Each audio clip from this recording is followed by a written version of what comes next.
Fala, meu povo, mais um episódio do Pod Esporte começando. Pod Esporte, que é um podcast original aqui dos estúdios da Olá Podcast em São Paulo. Se você ainda não é inscrito no nosso canal, por favor, vai lá. Primeiro de tudo, né? Acessa o Olá Podcast antes de ser inscrito, né? Acessa o Olá Podcast. Olha lá a quantidade de episódios que tem lá. Tem um monte de coisa bacana rolando lá. Então, por favor, vai lá, dá essa moral. Se inscreve no Pod Esporte. Se inscreve no Pod Esporte no Spotify e também no YouTube. Que se você não inscreve, por favor, né?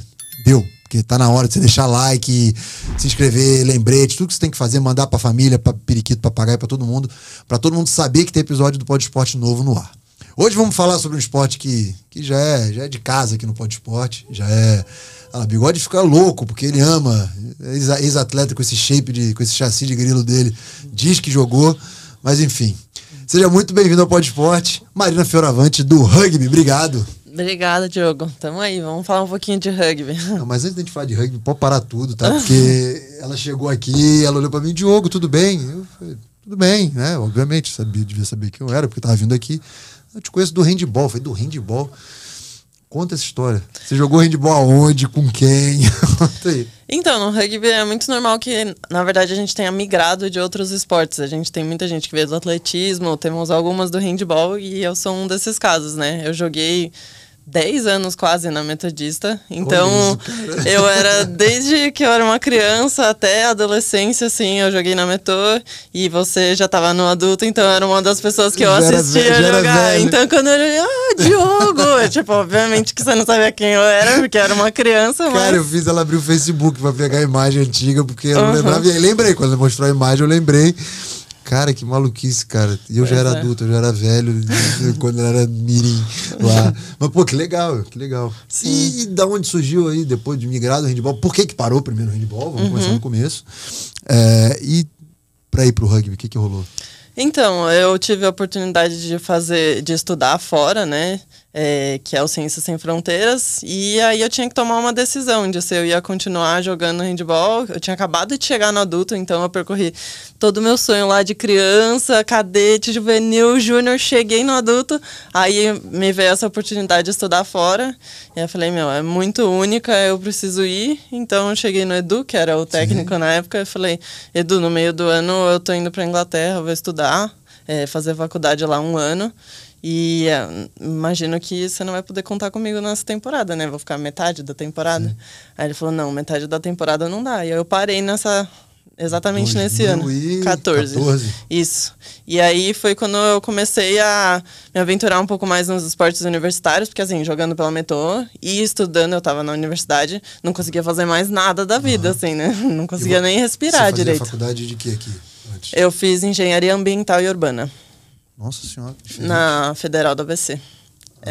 Já era diferente. Por isso que saiu do handball. Então, no handball, normalmente, os caras da educação física e tal. Nada contra, tá? Mas a galera... E é verdade. A educação física, a fisioterapia, a galera... Normalmente, acho que pela proximidade, né? Obviamente. Na Metodista, a gente tinha muito isso. A Metodista, para quem não conhece, tá vendo? É uma universidade ainda. Tem vários problemas, mas era uma universidade que era mantenedora dessa equipe. Que eu joguei, sei lá... 13 temporadas, eu acho. E, putz, tinha um aporte da prefeitura com a Metodista. Foi um momento ali, realmente, que foi incrível, assim, o que quem pôde viver, e você viveu muito disso, depois de 2006 a 2014, você falou. Acho que foram áureos tempos. Até teve um momento, assim, muito legal da Metodista ali, um pouco dos anos 2000, começo dos anos 2000, e depois teve esse período aí também, que era com o Besni, com uns patrocinadores grandes, que era muito, muito legal. Uma pena que acabou, enfim. Sim, inclusive a estrutura era tão boa que eu estranhei muito quando eu vim pro rugby, né? Uma coisa muito mais amadora, e eu ficava, nossa, gente, como assim é desse jeito? E a história do rugby começou lá na Inglaterra, já? Então, antes, inclusive, eu comecei a me aventurar nos esportes universitários, e aí eu conheci uma menina jogando hand pela facu, que falou, você não quer conhecer o rugby? Falei, tô aqui já, parei de jogar, eu vou me divertir com alguma outra coisa. Fui lá, gostei demais e tava indo pra Inglaterra, que é a terra do rugby, né? Onde surgiu e onde tem pra todo canto. Falei, vou jogar isso aqui. Aí eu fui pra Inglaterra estudar, mas eu aproveitei pra jogar lá também. Então, além de tudo, trouxe essa bagagem de jogar com as inglesas, né? E como é que era lá? Tipo, por exemplo, você chegou pra estudar. Tinha clube, quero, sei lá, me matricular, fazer aula, não sei, tô aqui chutando. Como é que era lá? Lá tem clube de rugby pra tudo que é lado, assim. Então eu joguei pela universidade, mas também tinha um clube na cidade vizinha que eu morava. Então eu ia pra lá, treinava com elas e joguei com elas. É esporte que tem, tipo, rugby lá tem pra tudo que é lado e Tem. você acha, quero praticar, criançada, Não, é bizarro, molecadinha. assim, você vai num parque. Eles têm os Hs, né? Que são os postes onde a gente faz as conversões. Coisa que você vai ver aqui no Brasil, talvez em 2, 3 lugares, ou a gente monta pra fazer o torneio. Então, isso tem no parque lá. Putz, isso aí é das piores coisas. Pra quem ama um esporte que não é popular no Brasil, é ver igual, pô, viaja pra Europa lá. Você vê qualquer parque, tem uma travezinha de handball, de mini handball e tal, pô, a galera praticando, enfim. Então, mas é bem isso. E a gente tava falando, e eu queria ter falado disso antes, mas eu juro que eu fiquei muito emocionado com a história do handball. Não, cara, não imaginava, pô, chegou uma surpresaça aqui. Eu chamei você pelo seu nome, obviamente, Marina Fioravante, mas ninguém te conhece como Marina Fioravante. Seu apelido é... Qual que é o seu apelido? Choba. Choba. Agora, e aí, me lembrei muito dos treinadores lá da Metodista falando Choba. E por que disso? Da onde que veio esse apelido? Quem me deu esse apelido foi o Regis. Não sei se você lembra dele. Como não lembro do Regis? Tem vários apelidos dele também, depois eu te conto. A gente tava numa viagem, eu era infantil ainda, e a gente tava num restaurante, tava tudo muito quieto. E aí eu ia espirrar, só que eu ia falar alguma coisa ao mesmo tempo. Então saiu um achoba, assim, extraordinariamente só daquela vez. Não é que eu espirro assim todas as vezes. Sempre. Saiu porque eu ia falar alguma coisa e saiu assim. Aí ele pegou pra Cristo e virou... Nunca deu apelido pra ninguém o Regis, né? Nem o Regis, nem o Ula. Nossa, não, eles dão apelido apenas tinha para nome todo no time, mundo. Ninguém tinha... Numa época que o bullying não era tão falado. Cara, o time dos caras nunca tinha o nome. Qual o nome da minha? Não sei. É tal, é Choba. Cara, tinham vários apelidos. Você bate regularidade com quem lá? Da Metodista que sei lá, que jogou mais tempo aí? Tá. Eu joguei bastante com a Cássia, ela chegou no adulto e jogou um tempo lá, mas assim, uma pessoa que ela tava umas categorias acima, mas eu cheguei a jogar junto e admirar durante a minha infância toda, foi a Tamires também. Tamires segue aí, cansável do esporte também, faz todos os esportes ao mesmo tempo. O dia dela tem 70 e agora ela tá tocando handbeat, né? Treinadora de seleção, assistente técnico e tudo. Então a Tami é mais ou menos que você ali ela é um pouco mais velha, mas assim, ela sempre trabalhava de auxiliar, assim, era uma pessoa que eu vou ver todos os jogos porque eu queria ver ela jogando. Que ano que você é? Eu sou de 93. 93? Você regula ali com o masculino, vai, Valadão, André, os caras ali só pra me situar na sua idade. E aí você foi pra Inglaterra lá e tudo, né? E aí voltou apaixonada de vez pelo rugby? De vez pelo rugby. E também, assim, essa menina que eu falei que me levou pro rugby, eu também estava apaixonada por ela. Então foram duas coisas que eu falei. Uma coisa com a outra. Aí eu não saio mais disso. E ela continuou jogando rugby também? Sim, ela joga. Joga até hoje e tal. Tá. Aí você volta pro Brasil e, pô, o rugby naquele momento, estamos falando de 2015, 16? Quando eu voltei foi 2015. O rugby nesse momento já tinha um movimento ali de organização, né? Desse início desse movimento que é o rugby hoje. E aí você, quando você volta caçando lugar para jogar. Como é que fica essa situação? Porque a gente sabe que, infelizmente, hoje está se estruturando, tem uns projetos legais, principalmente com o SESI, né? A gente falou muito aqui com o Gabó lá atrás, e com o Dupas, Renato Dupas, se eu não me engano, que está à frente do projeto no SESI, lá da história das escolinhas e tal, não sei o que. Hoje a gente tem um certo norte pro rugby. Mas na época que você chegou, ainda não era assim. Como é que você foi para você se inserir numa equipe, não se inserir? Antes de eu ir para Inglaterra, eu tinha já conhecido o clube onde eu atuo hoje, que é a Bandeirantes, que foi inclusive a Iris, essa menina que eu falei, que me levou. Então eu fui, mas eu já tinha um clube. Eu ainda não era uma jogadora, realmente uma rugbyer formada. Voltei com um pouco mais de bagagem, mas eu já tinha um clube. Aqui no eixo sudeste a gente tem bastante clubes, assim, bastante assim, né? Se você pesquisar, perguntar para alguém, eu tô querendo jogar rugby. No sudeste você vai conseguir encontrar clubes. Entendi. E assim, é muito louco isso, porque, porra, eu não entendo essa história. O esporte, a gente vem, você veio do handball também, vem de um caminho, né? Então você entra numa escolinha ali, que era no caso na Metodista, e você vai caminhando. Os rugbyers que chama, né? Tipo, os caras vão gostando do esporte porque tá vendo na televisão e tal. Hoje não, hoje foi aquilo que eu falei, já tem um direcionamento. Mas, por exemplo, o Bigode lá, que ama rugby, que jogou rugby, né? Depois você precisa vir aqui contar como é que você começou a jogar rugby, né? Tipo, eu vou no clube, eu me junto com amigos e tal. Então isso é um negócio que gera muita curiosidade. Como chegou essa galera que, pô, hoje tá saindo da seleção, por exemplo. Então a galera que tá chegando, não, já teve um caminho um pouquinho melhor. E aí você volta pro Bandeirante que você tava. E aí, de cara, você meio que já, tipo, vou jogar isso daqui, vou adequar a minha vida pro rugby porque eu quero, sei lá, almejo seleção, almejo alguma coisa assim. De cara eu já quis ajustar minha vida para jogar. Seleção não é uma coisa que eu pensava assim no começo. Eu só tinha facilidade com o esporte, tem muita coisa que se transfere do handball pro rugby. É um jogo de criar espaço também, de marcação. Então eu já me dei bem logo de início, assim. E eu falei, é aqui que eu quero ficar, mas não almejava, assim, grandes coisas, a não ser grandes coisas com o meu clube, inclusive. A gente fez uma longa jornada e conseguimos ser campeãs brasileiras durante essa jornada aí, que era um dos nossos grandes objetivos. Nunca tinha sido campeão? Nunca tinha sido. Eu venho de Niterói, que tem lá o Niterói Rugby, que é super famoso aí no meio do rugby e tal. E assim, essa cultura, uma coisa que chama muita atenção no rugby, inclusive rolando a Copa do Mundo aí masculina, tem a história do terceiro tempo e tal, e eu acho que até por isso tem a questão que você estava comentando antes em off, né? A gente no rugby você não tem muito dança das cadeiras, né? Tipo, pô, você joga no Bandeirante, eu vou jogar no Bandeirante. E eu sou Bandeirante, e eu falei, até se tem a coisa do Niterói Rugby lá, os caras tatuam, não sei o que e tal. Como que você vê isso? Porque eu vejo de duas maneiras. É muito legal essa questão da paixão. Não acho que tem que ir pro lado também do futebol, que dá 2 mariolas, eu vou, não sei o que, não tem identificação nenhuma com o clube. Eu, durante a minha carreira, nunca fiz isso. Me identifiquei muito, durante muitos anos na Metodista, depois me identifico hoje muito no Pinheiros. Como que você vê isso? Você acha, legal isso, mas, por um lado, tem um pouco de pouco profissionalismo, assim, entre aspas, porque não tem muita grana. Como é que é isso pra você? Bom, pelo menos no feminino, na verdade, só tem um time profissional, que é o Melina, que é um time de Cuiabá.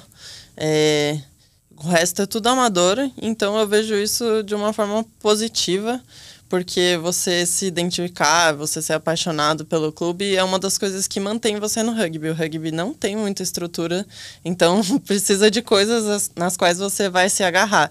E você fazer amizades, participar dos terceiros tempos, ter histórias com as pessoas, é uma das coisas que mantém a nossa comunidade viva. Então eu vejo como uma coisa positiva.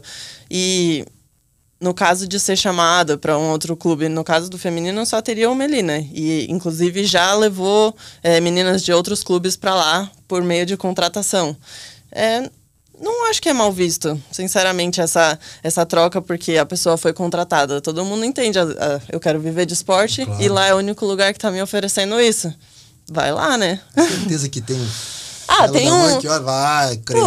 tem um fundinho, né, poxa, essa pessoa era do meu clube. É que no meu clube não aconteceu, ninguém chegou aí pro Melina. Então beleza. Então, não, mas já foram para outros clubes, de repente, trocou de cidade. Aí não tem como. Foi trabalhar em outro lugar. Aí troca de clube mesmo. Porque eu acho que, eu acho que com o tempo, e espero que isso aconteça realmente, com o tempo os clubes consigam começar a pagar ajuda de custo, para daqui a um tempo pagar salário, e isso ser normal, porque eu acho isso do rugby, eu acho que é muito legal, tem uma parada da cultura do rugby que é muito foda, assim, eu acho muito foda, minha história do terceiro tempo, França acho que ganhou da Nova Zelândia, pode ser? E teve o vídeo do Macron no vestiário, não, acho que era Uruguai e França, alguma coisa do tipo. Aí, o presidente da França lá, tomando cerveja com os caras no vestiário, com os adversários. Falei, handball isso aí, puta que pariu, não é inimaginável. Eu acho legal essa cultura. Mas, por outro lado, eu penso assim muito na questão do atleta também, ia ser do cacete ter lá seu salário, viver disso e tal. Pô, aí um clube te viu, um clube se estruturou um pouco melhor, vai te paga pra você ir. Então, assim, quando tiver esse meio termo aí, eu acho que é bacana, que eu acho que é como funciona no mundo. Sim. Imagino que os caras lá as mulheres e os caras da Nova Zelândia, da França, da Inglaterra, tudo, vivam de esporte e recebam por isso, né? Acontece isso direto lá. Sim. No feminino não tem tantos países que já profissionalizaram o rugby, mas a Nova Zelândia recente mais profissionalizou, a Inglaterra recente mais profissionalizou, e é isso chamou a mina vai pagar mais ou faz mais sentido na vida dela, ela vai embora. Ela vai embora.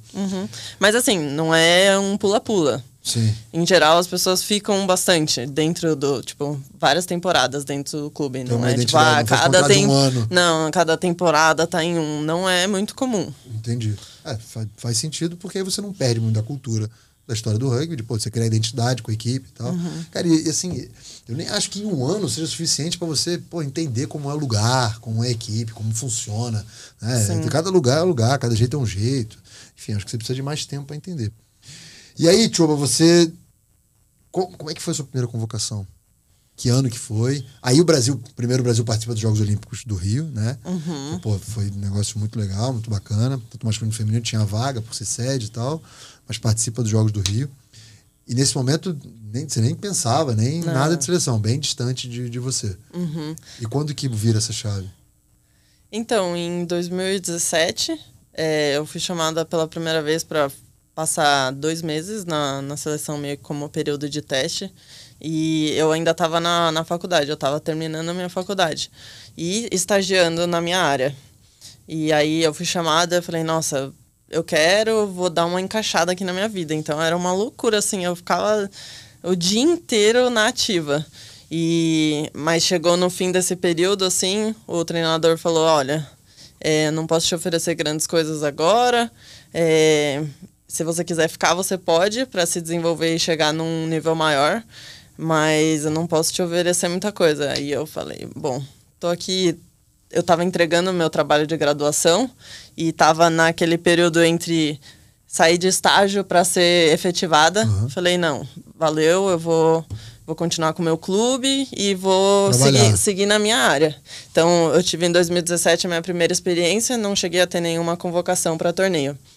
E aí depois, esse treinador, ele saiu no período da pandemia, pré-olímpico, isso em 2020. Pandemia 20, isso. Isso. Então ele saiu e contrataram um novo treinador, que é o Will, que está até hoje, que é um inglês. E o Will, ele trabalhou comigo no clube que eu jogo, no Band. Então ele já me conhecia, sabia como eu jogava, sabia como eu trabalhava e sabia que eu também já era uma atleta formada. Tive toda a formação como atleta no handball. Então eu sabia treinar e levar o esporte de uma forma profissional. E aí ele me chamou para a seleção de novo, já sabendo assim dessa minha característica. Mas voltando só um pouquinho, você falou que o treinador lá te convocou e falou que não poderia te oferecer muitas coisas. Quando ele fala oferecer muitas coisas, é o quê? Quem está na seleção permanente?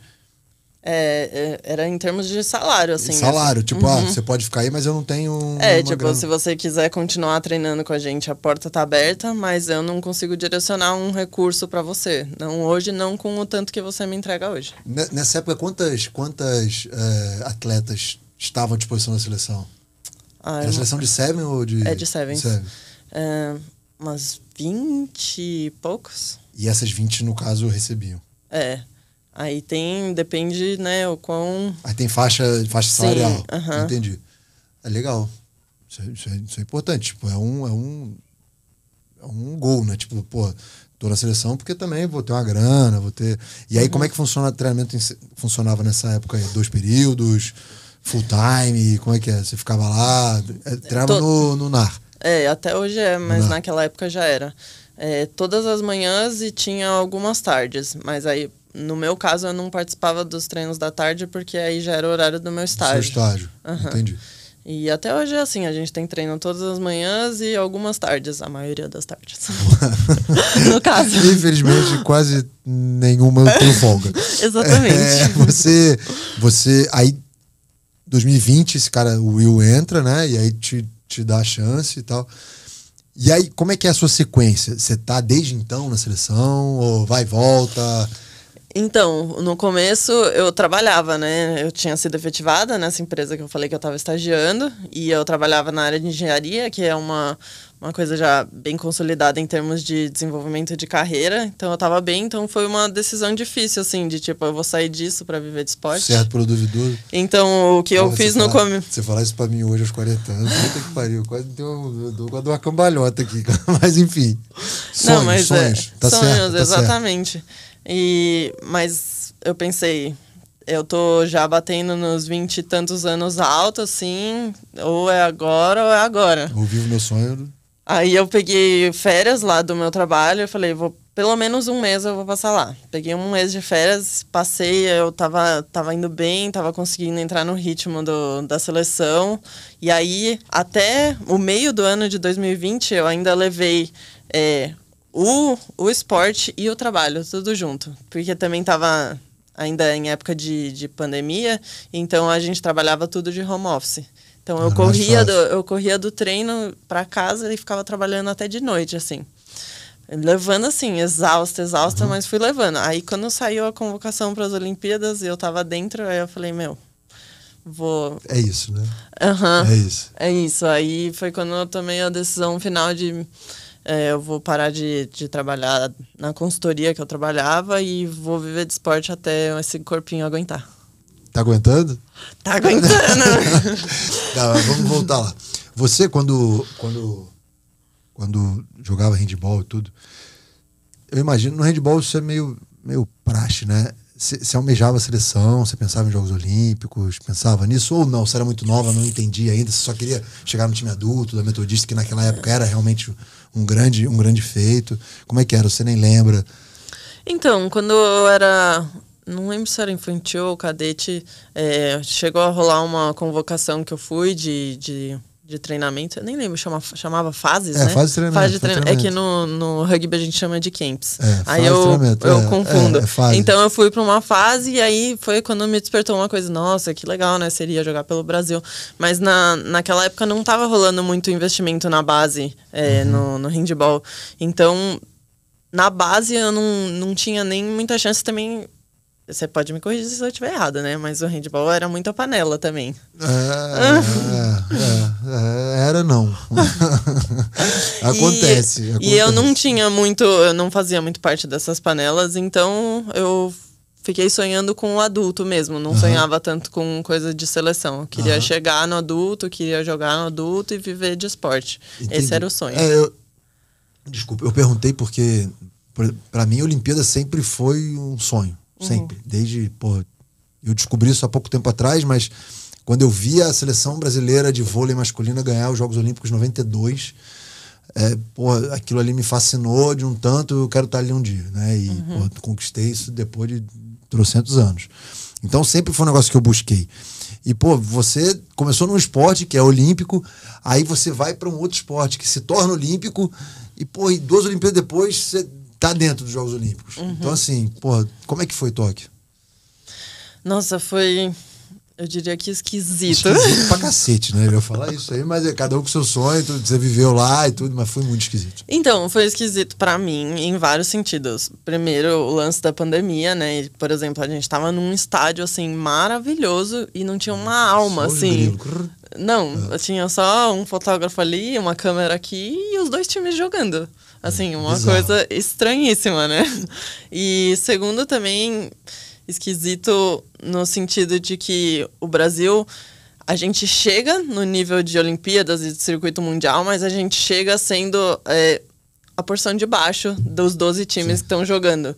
Então, eu fui com uma expectativa, mas a gente acabou tendo derrotas duras, assim. E, enfim, pra mim foi difícil processar isso, sabe?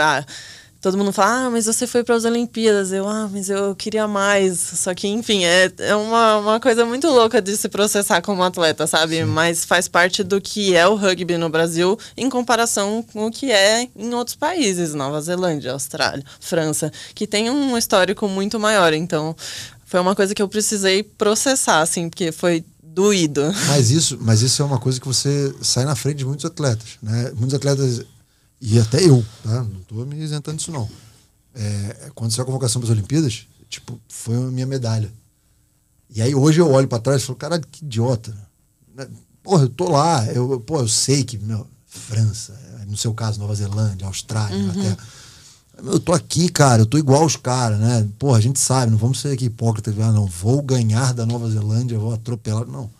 Pô, você tem a possibilidade de jogar, o jogo começa 0-0, né? Tem essas coisas que, porra, que hoje, e é bom você falar isso e ter isso em você. Questão de não estar conformada, beleza, eu vou pra lá, talvez a seleção esteja na porção de baixo desse escalão que tá nos Jogos Olímpicos, mas, pô, eu não vou me conformar com isso, sabe, com essa de estar aqui, né? Sim. E, porra, mas a questão da pandemia, cara, pra quem viu foi muito estranho. Eu fico imaginando, e, pô, testando direto, né? Qualquer momento pode ser, pegou, sai. Sim, testava todo dia. Todo dia de manhã, né? Não, os caras do handball falaram, e assim, até antes, né, na aclimatação e tudo, os caras falam, pô, pior do que testar lá e cair fora é testar antes, na boca do gol e cair fora. Então foi uma loucura, cara. Essa negócio de pandemia, pelo amor de Deus, né? Pelo amor de Deus. A preparação de vocês ficou completamente defasada por causa disso. E esporte de contato, né? Esporte de contato. Então, pô, todos os esportes tiveram problema. Os de contato, pelo amor de Deus. No começo, então, da pandemia, que ninguém sabia o que era direito, não lavava a compra e o cacete em casa. Imagina o esporte de contato, quando que ia ser liberado? Nunca. A gente tinha uns momentos que a gente não podia, assim, fazer contato. Uma época também treinando de máscara, coisa horrorosa, assim, porque é muito cardiorrespiratório exigente, assim, e nossa, a máscara atrapalha demais. É uma mentira do mundo, né? Porque ia fazer isso com a máscara, suava, né? Enfim, hoje a gente olha e acha meio absurdo. E aí, participou dos Jogos Olímpicos, e aí, a sua volta, quando você volta, qual que é o seu sentimento? É tipo, putz, vou voltar aqui e fazer melhor, ou não, acho que eu atingi meu objetivo, né? Meu sonho de, pô, talvez vai ser almejar medalha olímpica, beleza, campeonato mundial, tal, mas, pô, você conquistou um mega objetivo que era estar nos Jogos Olímpicos. É olhar pro lado e falar, putz, agora eu vou voltar lá pro meu caminho profissional, de trabalho. Como é que foi esse seu retorno? Quando eu voltei, eu sabia que ainda tinha gasolina no tanque e que os últimos da gasolina. Agora eu vou fazer 30 anos, então eu tô indo aí pra minha última Olimpíada, se eu for convocada para Paris, né? Então eu voltei com o objetivo de fazer parte do ciclo todo dessa vez, porque como o Will entrou praticamente no ano das Olimpíadas, ele entrou em janeiro e a gente jogou em julho.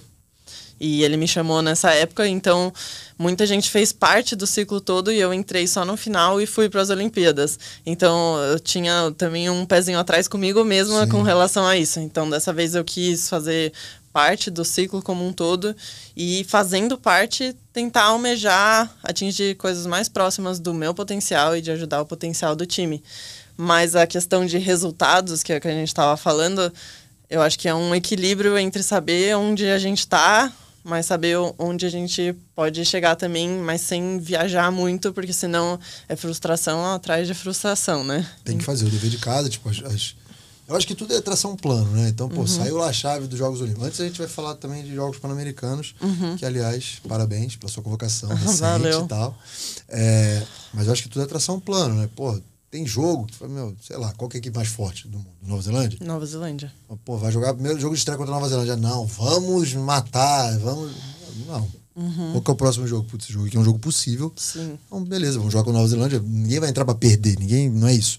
Mas, sei lá, 715-2, eu tiro o pé, vamos pensar no próximo. Tal. Então, a estratégia que vai ser traçada, né? Isso é importante. E, pô, com uma bagagem... Foda, né? Porque a gente nunca tá satisfeito, mas eu sempre quis ir pra uma Olimpíada.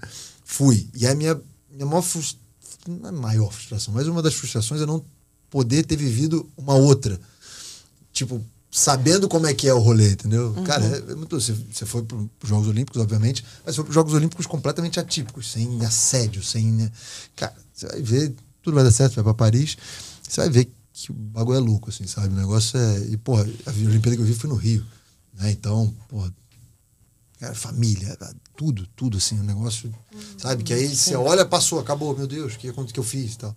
Então, uma das coisas que, pô, fica, assim, na minha carreira de não ter participado de outra. Que não vai acontecer com você, tenho certeza, vai pra próxima. Tomara. Vai. E aí, falando de Pan-Americano, Santiago, na cara do gol. Convocação, tudo certinho. Quais são os objetivos para Santiago?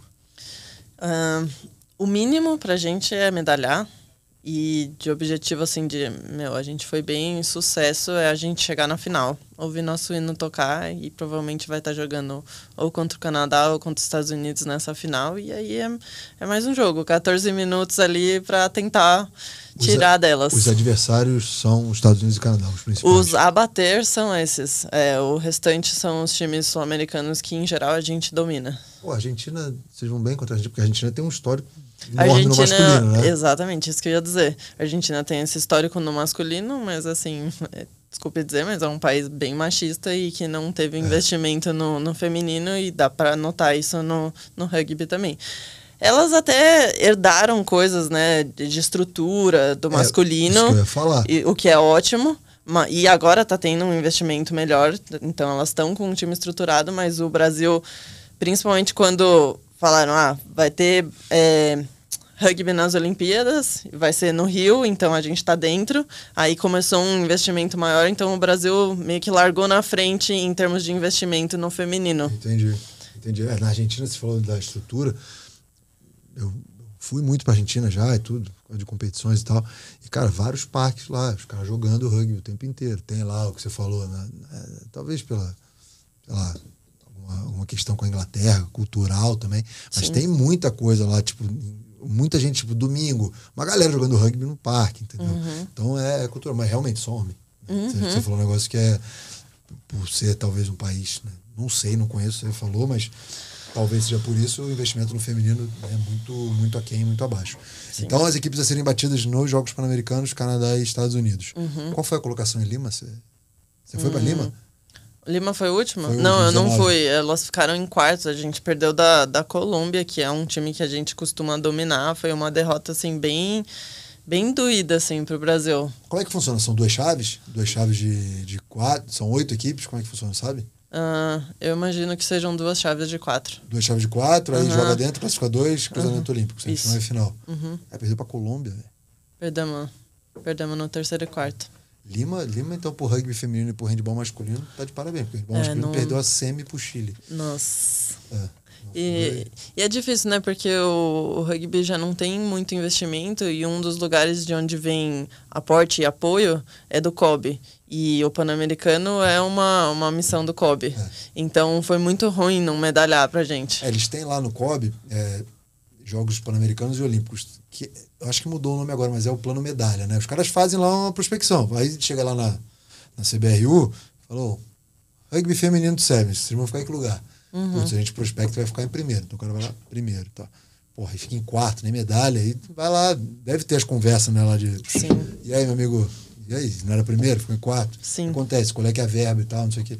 Então, mas eu sempre vou bater na tecla da história do rugby, desde que eu conversei, a Mariana Miné, ela veio aqui, putz, no comecinho do Pod-Esporte, sabe? Foi um papo que me impressionou muito, o nível de gestão, porque ela não é do esporte, né? Ela não é oriunda do esporte, e vem com um olhar completamente corporativo para um esporte que, tá se mostrando, né, em franca evolução. Então, quando vê jogo em Pacaembu, quando vê esse projeto do SESI aí, que, isso aí foi fantástico, né? De como eles montaram isso. Então, cada SESI em cada cidade vai ter vai estar sob o olhar da equipe lá, e a equipe ali vai ser a categoria de base da equipe. Putz, projeto muito legal, assim, muito interessante. Porque, você chegou no rugby através de uma amiga que te levou, vamos lá ver... E cheguei velha. Então, agora, e a criança, sei lá, minha filha que tem 3 anos, daqui a 5 anos, 5 é muito, mas, sei lá, daqui a 3 anos, 4 anos, papai, eu vi aqui na televisão um rugby, eu quero, onde é que eu levo? Não tem onde levar. Na escola não faz, porque não tá no currículo, enfim. Então, assim, acho que esse é um dos grandes desafios do rugby, eu sempre falo isso quando vem gente do rugby aqui. Esse desafio de, como que a gente vai captar talento? Né? Você é uma menina que foi para uma Olimpíada, vai para uns Jogos Pan-Americanos, possivelmente vai para um próximo Jogos Olímpicos, começou a jogar com quantos anos? 20. Imagina se a sua geração tivesse, sei lá, 1.000, 2.000 meninas treinando para tirar dali 20, para tirar dali... pô, você aumenta a base, você aumenta, né, o projeto com certeza. E esse é um dos nossos déficits, assim, quando a gente entra nesse nível que é o circuito mundial e são as Olimpíadas, é justamente isso, de tipo, são países que captam o recurso humano deles mais cedo, tem esse desenvolvimento. Até hoje eu tenho trejeitos do handball, de marcação, assim, porque foi onde eu me formei, onde, sabe? Sim. Eu passei a infância e a adolescência fazendo os movimentos, então imagina, se eu tivesse feito isso no rugby, eu seria muito mais técnica em algumas coisas que eu cheguei formada e não consegui aprender, mudar, sabe? tirar o vício. Pô, você teria, quem sabe, a gente não sabe, o si não existe, né? Mas, pô, sua formação tivesse dentro do rugby, desde o início, sabe, tudo bonitinho, talvez você fosse um atleta mais eficiente, melhor defensora, melhor atacante, sei lá, entendeu? Então isso você falou enquanto o corpinho aguenta. E você mostrou a cicatriz quando você chegou aí. Agora eu vi a outra ali.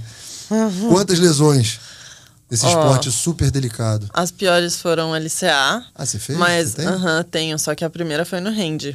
Então... você também é filha de LCA de handball. Quem não, quem né? Não, quem nunca? Quem nunca?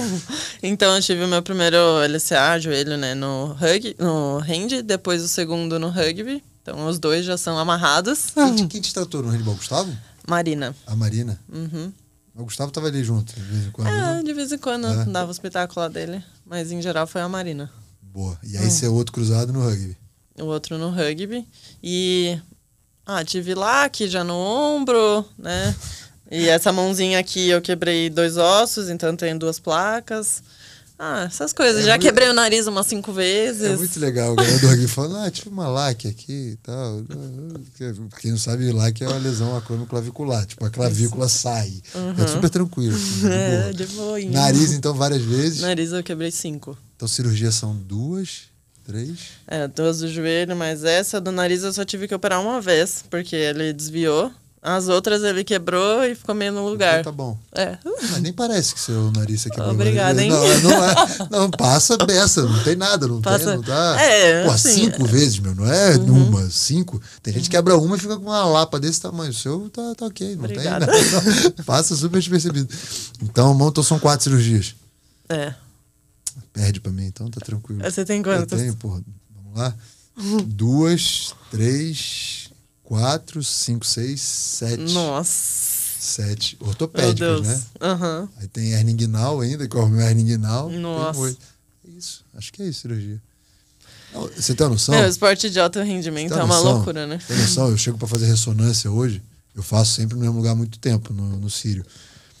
Eu chego pra fazer, a médica da ressonância, e aí, Diogo, tudo bem? Ela me cumprimenta de toquinho na mão. Tudo bem? Hoje eu vou quê? Sabe nome. Precisa sair rápido, né? Precisa sair o resultado, por favor e tal. Porque eu faço ressonância também pra fazer umas aplicações de ácido, não sei o quê. Aliás, beijo, doutor Gustavo, porque tô pra fazer outra. Porque, assim, lesão é um negócio que realmente agora... manja a vontade de fazer xixi quando você tá chegando em casa que vai ficando pior? É a lesão quando você fala que vai parar de jogar. Cara, impressionante. Parece que o corpo vai entender. Então agora toma. Se me fez eu sofrer, então toma um pouquinho de dor. Toma mais um pouquinho, toma mais um pouquinho. Tá piorando assim num nível assim absurdo. Não, mas alto rendimento a gente exige muito, né? Do nosso corpinho. Demais. Você pretende mais quanto tempo? Você falou que quer ir pra Olimpíada. Eu quero ir pra Paris e aí meu plano...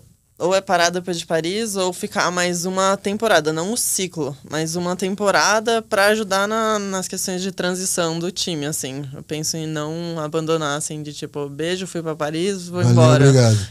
Porque vai ter umas novinhas aí chegando e legal, é isso, de estar nessa transição. Legal esse pensamento.